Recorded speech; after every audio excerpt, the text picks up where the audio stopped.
Abuja.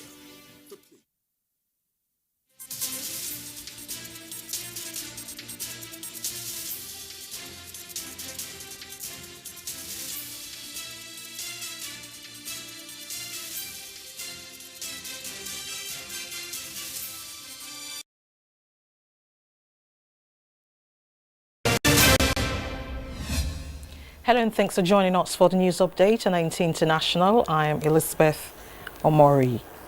The embattled governor of Edo State, Godwin Obaseki, has formally resigned his membership of the governing All Progressives Congress. The governor made his decision known while briefing State House correspondents, which culminated in my disqualification as a gubernatorial aspirant.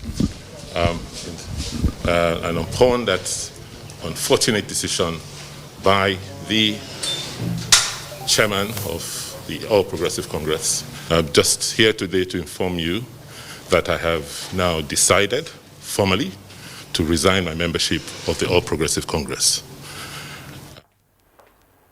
Governor Obaseki was recently disqualified from participating in the forthcoming APC governorship primary election due to what the governing party called discrepancies in his credentials. And now to education. The Joint Admission and Matriculation Board has pegged minimum national cut-off marks for admissions into universities in Nigeria at 160. Cut-off marks for polytechnics 120, while colleges of education and innovative enterprising institute entry mark is now 100.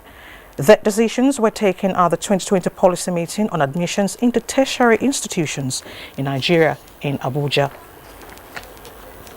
And now to the update on COVID-19, the Niger Center for Disease Control, NCDC, has announced 573 new cases of COVID-19 in Nigeria. Lagos has 216, Rivers 103, Oyo 68, Edo 40, Kano 21, Gombe 20, FCT 17, Delta 13, Plateau and Bauchi have 12 each, Niger 10, Kebbi 9, Ogun and Ondo 8 each, Abia 7, Nasarawa 5, Borno, Kwara, Benue and Anambra recorded 1 case each.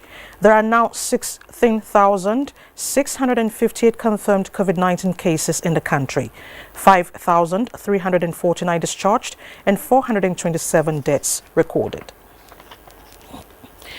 The African Union has appealed to its members who are yet to sign and ratify the African Charter on the Rights and Welfare of the Child to do so in the interest of the future leaders. The appeal is coming as the continental body marks this year's Day of the African Child. The day is aimed at identifying and showing commitment towards addressing the numerous challenges affecting the well-being of children on the African continent. And in other news, the Federal Ministry of Agriculture has confirmed the outbreak of African swine fever in the country. Chief Veterinary Officer of the Federation, Olaniro Alabi, in an exclusive interview with NTA says more than 27,000 pigs were infected with the disease in Lagos and Abia states. He says steps have been taken by government officials to curtail and stop the spread of the disease. And those are the stories trending at this hour. Thank you so much for watching.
Election the formal process of selecting a person for public office or of accepting or rejecting a political proposition by voting. That is the definition. But in many climes, it may not be the spirit amongst participants and their supporters. Two states, Edo and Ondo states, will be seeing the race for the government house go to the wire this year, with the sprint to the government house GRA Benin to take center stage first. We'll update you on events from Benin and Abuja. Also, the 9th National Assembly marked its first year anniversary last week. We'll interrogate the concept of representation in our democracy and ask questions on proactive legislations to reflect the new realities in the country and around the globe. We'll also have an eye on efforts at the state level to boost industry and reduce unemployment. As this is Political Update, I'm Fisayo Ogunfoyi. Welcome.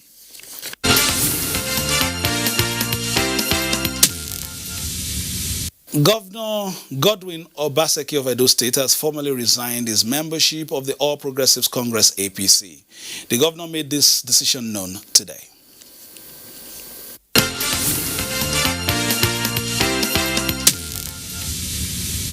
I'm sure the whole country knows and is aware of what has gone on with me and the party chairman, the party leadership, which culminated in my disqualification as a gubernatorial aspirant. And upon that unfortunate decision by the chairman of the All Progressive Congress, I'm just here today to inform you that I have now decided formally to resign my membership of the All Progressive Congress. Having done that, I will now announce in the next few days my specific line of action and what platform I will be contesting the gubernatorial elections on. Nigerians may like to know, why have you decided to come to the State House to make this your decision known? I said that before I make a decision, I have to show respect to my president, who I adore, who for me is an epitome of incorruptibility, an epitome of order, an epitome of lawfulness. This is a man who, for him, that is what Nigeria should be about. I think I owe him that respect to come and tell him what I have done and why I have decided to take the decision I took.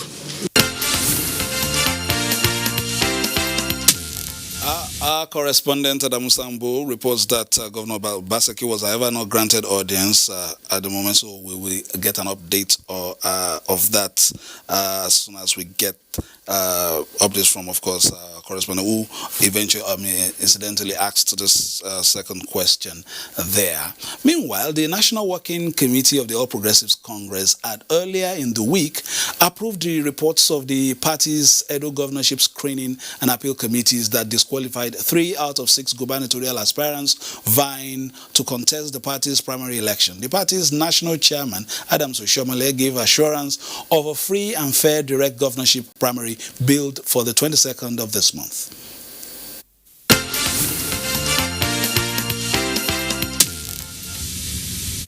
The National Working Committee's decision on this has formally affirmed the eligibility of the 3 aspirants for the forthcoming governorship primary election in Edo State. So the NWC has reviewed the 2 reports, the ground for disqualification and the grounds for qualification. And we are satisfied that the appeal committee did a thorough job, and their job has actually enriched or further reinforced the findings of the screening committee. And accordingly, the NWC unanimously approved of the report of the screening committee and the appeal committee, which means that, as recommended by the 2 committees, Matthew Diokeme stand disqualified. We also upheld the recommendation that Governor Godwin Nogegase Obaseki is disqualified. Chairman of the Screening Appeal Committee, Abubakar Rifari, who presented the committee's report to the national chairman of the party, said only one person appealed his disqualification and was thereafter upheld in accordance with the recommendation of the Screening Committee. So on the basis of that and the findings of the Screening Committee, we decided that his disqualification should be upheld, and it is so. National Chairman of APC, Adams Oshomole, said the two reports are testimony to the party's desire to sanitize the pre-election processes.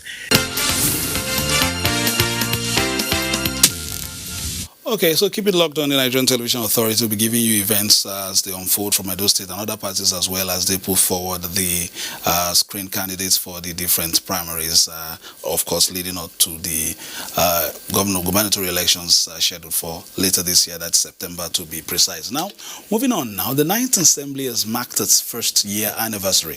Aoun Lami Ali in this report offers some highlights of the activities of the House of Representatives, called the representatives, of course, of the people.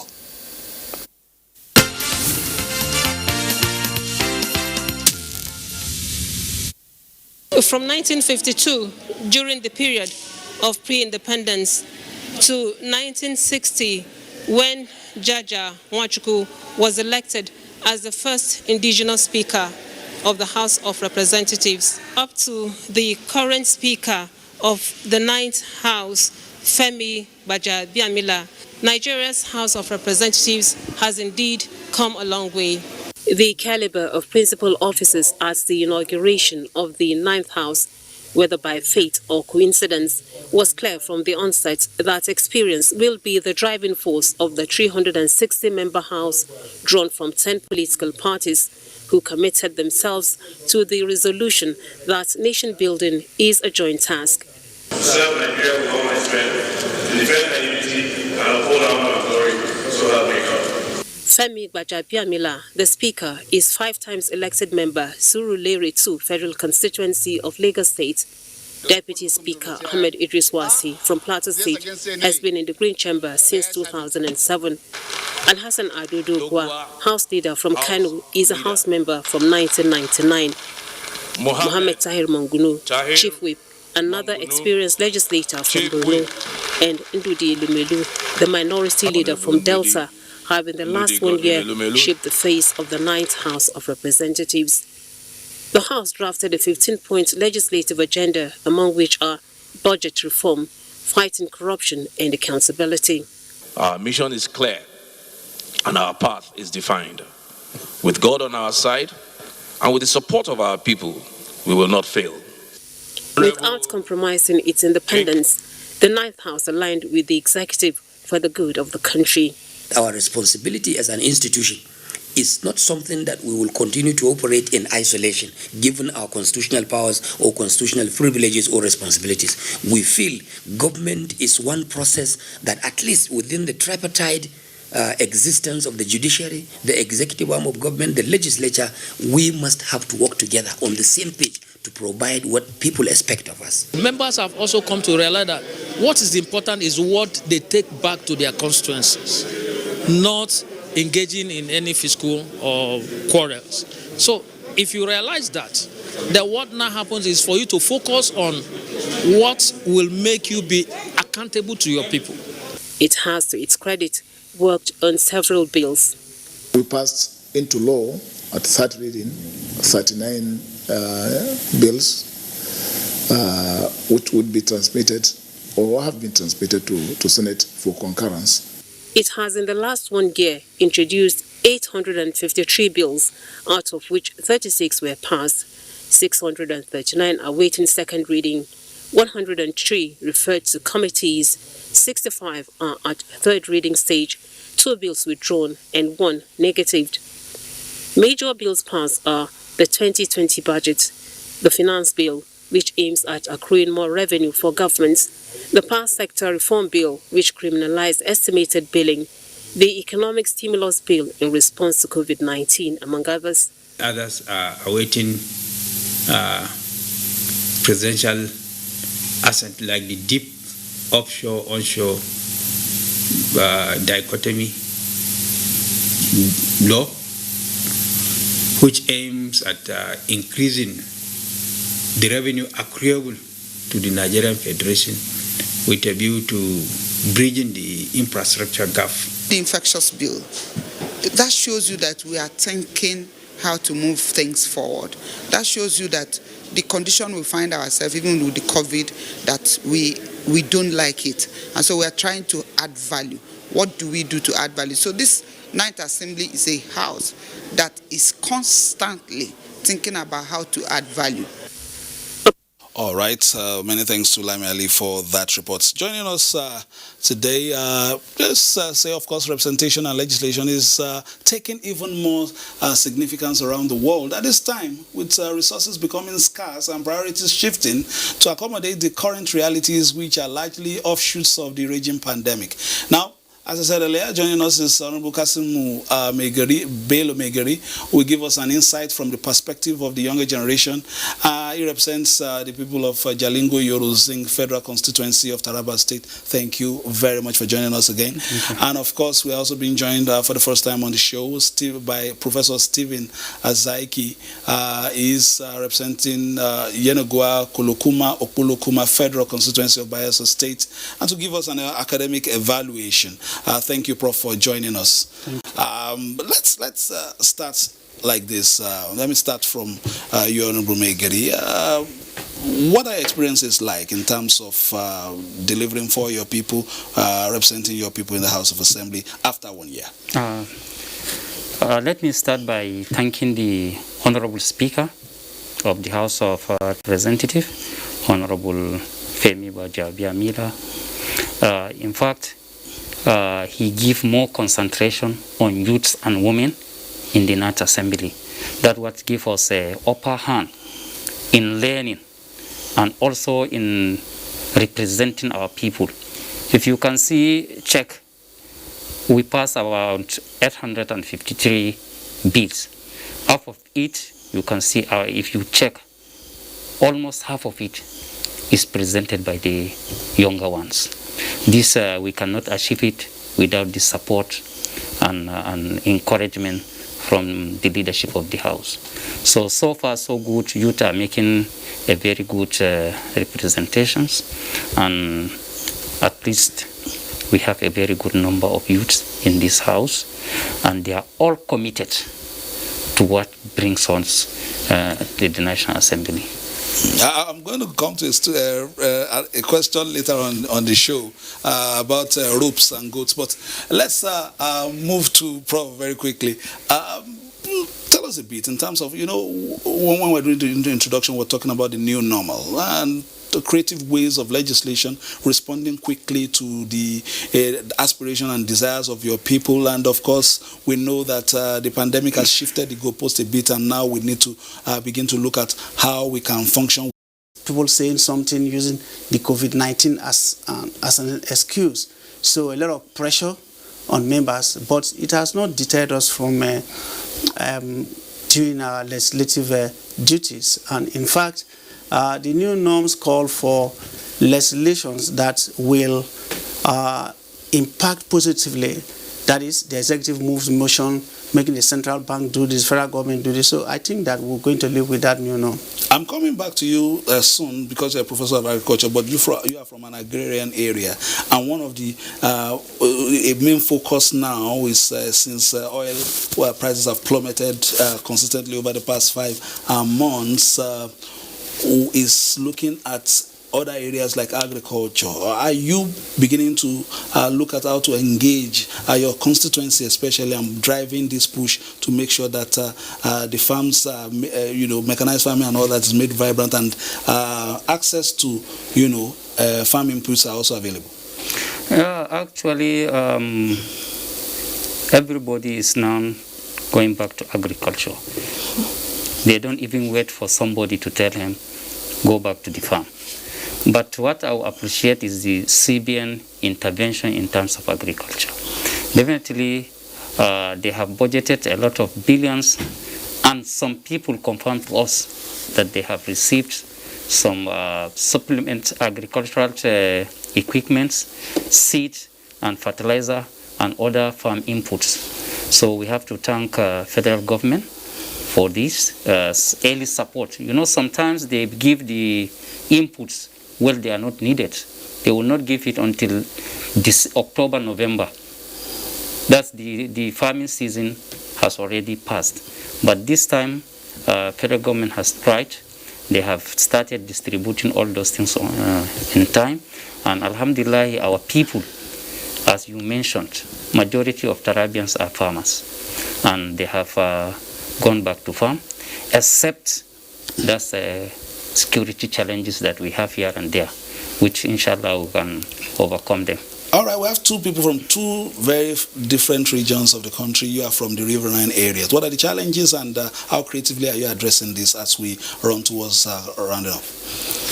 You're talking in terms of agriculture generally? Yes, you are from the aquatic region. Yeah.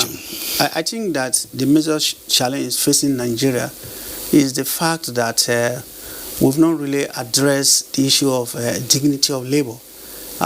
We've not addressed the issue of making agriculture and the people that live in the rural area matter. Now, agriculture is basically a rural setting profession. And you can see today, everybody has moved into the city. And take Abuja, for example. When you are on the street, you see a lot of young people idling away in the cities, Abuja, Lagos, Port Harcourt, everywhere. So, around the country, we have to go back and look at changing the mentality and the way we think and our impression of agriculture. You are a professor of agriculture, so are you driving some of this in terms of legislative input? When I was the Pro-Chancellor and chairman of our premier university, the Niger Delta University in Bayelsa State, one of the things I promoted was inculcating the spirit of entrepreneurship and agriculture in the young ones. Now, we had a program, we said every student should pay 5,000 naira. With that 5,000 naira, you will learn a profession. Now, we don't have time, so I won't go into the details of how we prepare our students in the universities. So I said, if you do this, you must graduate with a profession. The students kicked against it because they have to pay 5,000. And this 5,000 will give you a skill. So, apart from your direction of study? Yes. If we don't go back and look at changing attitude, changing our mentality, the way we reason, our impression about agriculture, we will not have agriculture in this country the way it's practiced elsewhere. We can only be doing subsistence farming, what my mother was doing 70 years, 80 years ago. But if we want to do agriculture, we must start from our curriculum. We must start from making people have that feeling that every labor, even agriculture, has dignity. All right, let me come back to the House itself. You are from the APC, he is from the PDP. There's a lot of cooperation, backslapping, and all that. We're not seeing that crossfire like before. Is it that maybe the pandemic has brought in new realities and there is more need for cooperation these days? Whatever political party you belong to, your people or the country is the first priority we have. So that's why you see in the House, if we go there, we keep party aside. We look at what is good for Nigerians and what is good for our constituents. That's why you see we are operating in harmony, because we don't have much misunderstanding, even though sometimes it's normal, we have one or two disagreements, but definitely the leadership is trying to manage all these differences. That's why you see we are working in good relationship. All right, before we go, of course, there are elections in Edo and Ondo State very shortly. As politicians, the table is changing a little. No rallies are not the in thing now. How do you begin to reach your constituencies and your constituents? I beg your pardon. Well, I think that we are living with the new norms now. Only a few days ago, I had a Zoom conference meeting with the the Medical University of Bayelsa State. The other day, I had a Zoom conference meeting with my leaders of my constituency and my supporters. So we're going to do that for some time. Also, we are now deliberate in using the social media to communicate.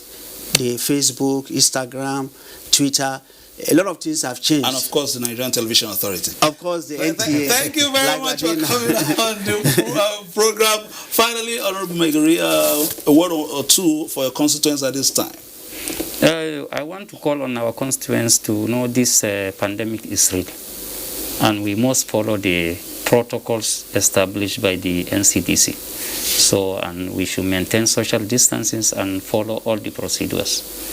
Thank you. All right, thank you very much. We've had two members of the House of Representatives on the 1-year anniversary of the 9th House of Reps, and of course we've also had impressions from the state. Of course, there was a small briefing from the governor of Edo State. Let me make quick apologies to our center in Benin. Of course, they had a package on the political movement. We'll be looking at all that in the course of this month, all the political gladiators in Edo State, and then of course we'll move to Ondo State as well. You've been watching political updates on the network service of the Nigerian Television Authority. I want to thank you for watching, and of course we'll be back as usual on Friday with a brighter package. My name is Fisel Gufi. Thanking you for being a part of it. All the best. Enjoy the rest of your week. Bye bye now.